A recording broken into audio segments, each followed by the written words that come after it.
I wish you had been born a boy. My father said it calmly. At a family dinner. I was 16. Sitting at the table were my mother, my younger brother Daniel, and several relatives. Someone laughed nervously, as if it were a joke. But my father was not smiling. He was looking directly at me. Boys are stronger, he continued. It's easier for them to build a career. I sat there with a fork in my hand and did not move. Daniel will become a real man, he said, patting my brother on the shoulder. And girls? He shrugged. Girls are too soft for serious business. My mother said quietly. Robert, that's enough. But he kept going. I'm just telling the truth. He looked at me again. Isabella, don't be offended. He said it as if he were doing me a favor. Just accept that men achieve more in the business world. The table went quiet. I said nothing back then. I just lowered my eyes and kept eating. But that evening, I understood one thing. My father had never seen me as a daughter he could be proud of. He saw me only as a mistake.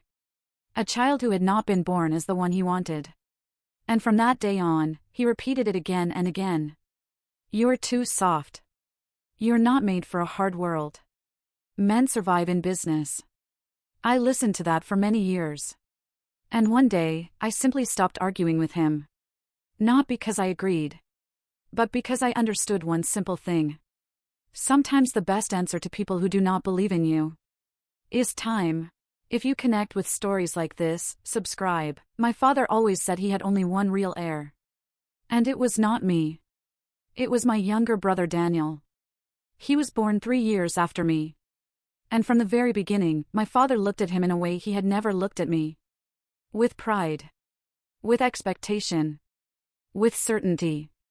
When Daniel was little, my father often said, one day he'll grow up and take over my business. I used to ask, and me? He never even had to think about it. You'll find yourself a good husband. He said it so naturally, as if the world had always worked that way. Daniel played with my father in the garage. They took apart old machines. My father taught him how to count money. Sometimes I sat nearby and just listened. But my father rarely spoke to me. Isabella, go help your mother. Isabella, this isn't for you. Isabella, you won't need this. Over time, I stopped coming into the garage. Daniel grew up. And my father talked more and more about the future. A man has to be tough. There is no place for weakness in business.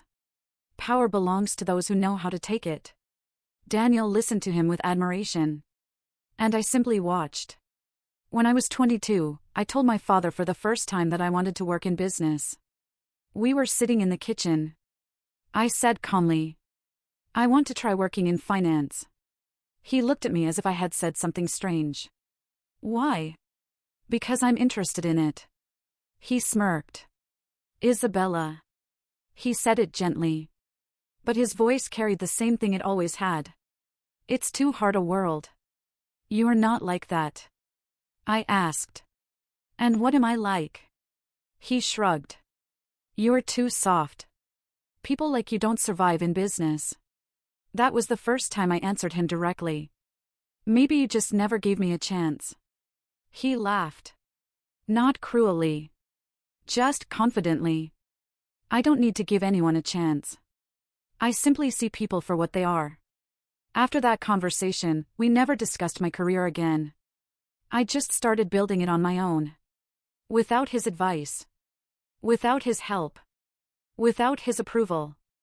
And many years later, something happened that my father definitely never expected. But back then, that evening in the kitchen, he said one sentence that stayed with me for years. He looked at me and said calmly, Isabella, you can try anything you want. He paused. And added, but one day, you'll understand that I was right. After that conversation in the kitchen, I stopped trying to convince my father of anything. It was pointless. He had already decided who I was. And who I was not. So I simply left. To another city. Without dramatic goodbyes. Without promises to prove anything. I got my first job at a small investment firm. It was the most junior position. No one there knew my father. And no one told me I was too soft. The first few years were hard. Very hard. I worked longer than anyone else. Learned faster than anyone else. And most of the time, I stayed quiet. Because I remembered one thing. If you are constantly justifying yourself to people, you have no time left to become better. Sometimes I called home. My mother would ask, "How's work?" I would answer, "It's fine." My father almost never asked questions. He always said only one thing. Daniel started an internship at the company. Or, Daniel got promoted. Or, Daniel is leading an important project. Every conversation returned to him. To the favorite son. To the future heir. I listened. And I never argued. Sometimes my father asked, "And what are you doing?" I answered shortly, "Working." He nodded. Good. But his voice always carried the same thing. Condescension. As if my work were something temporary. Something that would soon end. Like a hobby. Like an experiment. The years passed. I changed companies. Then another one. Then I got a position I had never even imagined before. But at home, almost nothing changed. Whenever we gathered as a family, the conversation still revolved around Daniel. His career. His success. His future. One day, at one of those dinners, my father said again, "Men are built differently." He looked at Daniel. "They have the real character for business." Then he glanced at me. "And some people just are not made for that world." Again, I said nothing. Because over those years, I had understood something. I no longer needed to change my father's opinion. But one thing did change. A few years later, the company where my father worked began to lose serious ground in the market. And one evening, my mother said on the phone, "Your father is going through a difficult time right now." She paused. "They say the company may be sold." That was the first time I really thought about it. The news of the possible sale of the company quickly became the main topic in our family. My mother spoke about it carefully. Daniel spoke about it with anxiety. And my father spoke about it with irritation. "People always panic too early," he said once on the phone. "Nothing has been decided yet." But a few months later, everything changed. The company officially announced that it was looking for investors. And that same evening, my mother called me. "There will be a family dinner on Sunday," she said. "Your father wants everyone there." I came. The house looked the same as always.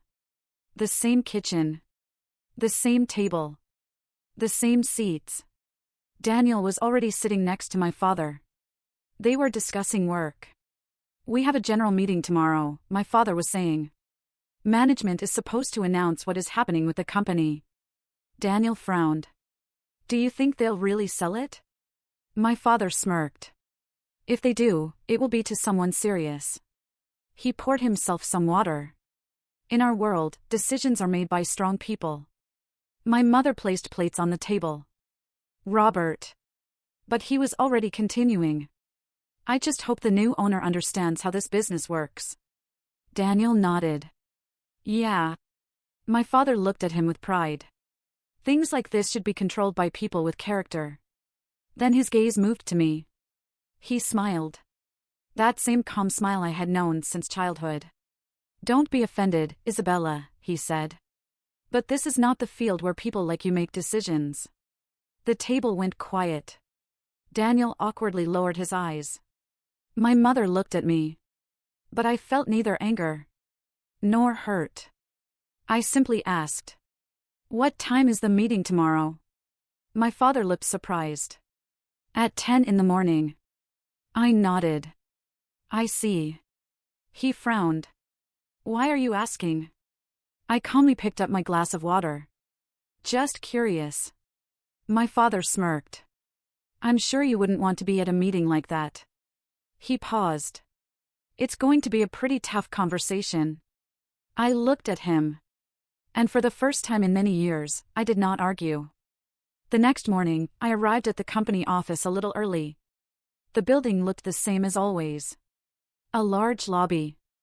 Glass walls. People carrying folders and laptops. No one paid attention to me. That was exactly how I planned it. I went up to the right floor. The secretary at the entrance to the conference room looked at the list and nodded. "They're already expecting you." Inside, employees were gradually gathering. Department heads. The chief financial officer. Several board members. And my father. He was standing by the window with Daniel. They were talking about something. My father looked tense.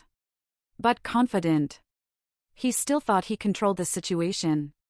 A few minutes later, the CEO entered the room. "Good morning, everyone." People took their seats. The usual introduction began. Discussion of the market. The difficult situation. The future of the company. Then the CEO said, "As you know, over the past few months we have been looking for a strategic investor." The room went quiet. My father leaned forward slightly. Daniel sat beside him. The CEO continued. "Last night, the deal was completed." He paused. "The company has officially received a new owner." Several people exchanged glances. My father quietly said to Daniel, "Now we'll find out who bought us." The CEO looked toward the door. "And today, the new owner wanted to meet the team personally." Everyone turned their heads. The door opened. I walked into the room. At first, no one said a word. Then I saw my father's face. He looked at me as if I had walked into the wrong room. As if there had been some kind of mistake. Daniel frowned. My father said quietly, "Isabella?" The CEO calmly continued, "Allow me to introduce." He gestured toward me. The new owner of the company. And in that moment, for the first time in my life, I saw an expression on my father's face I had never seen before. Not irritation. Not condescension. But complete confusion. Because in all those years, he had never once asked me one simple question. What I actually did for a living. The room was quiet.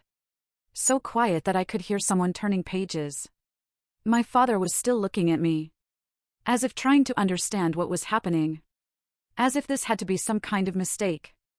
Daniel shifted his gaze from me to the CEO. "Wait," he said. "Is this some kind of joke?" The CEO answered calmly. "No." Then he turned back to me. "Isabella acquired the controlling stake in the company last night." Several people in the room began whispering to each other. My father did not move. He just stared at me. The same way he had stared at me many years earlier at that very table. But now there was no confidence in his eyes. I walked to the table and sat down. The CEO continued talking about the company's plans. About new investments. About restructuring. But I barely listened. Because I could feel my father's gaze. He was looking at me the entire time. And for the first time in many years, he did not say a single word. When the meeting ended, people started leaving the room. Some of them came up to me. Shook my hand. Congratulated me. I answered briefly. Calmly. When almost no one was left in the room, my father finally walked over to me. He stopped in front of me. For several seconds, he just stood there in silence. Then he asked, "Since when?" I answered calmly. "For several years now." He frowned. Why didn't I know about this? I looked at him. And in that moment, everything suddenly became very clear. He had never asked. Not once. "Because you were never interested," I said. He opened his mouth, as if he wanted to say something. But no words came. Daniel was standing beside him. He looked confused too. At last, my father said quietly, "I didn't think you." He stopped. He did not finish the sentence. And in that exact moment, I realized one thing. For the first time in my life, my father was looking at me in a way he never had before. He was not trying to correct me. He was not trying to explain the world to me. He was simply trying to understand. And it was the first time. He was truly listening.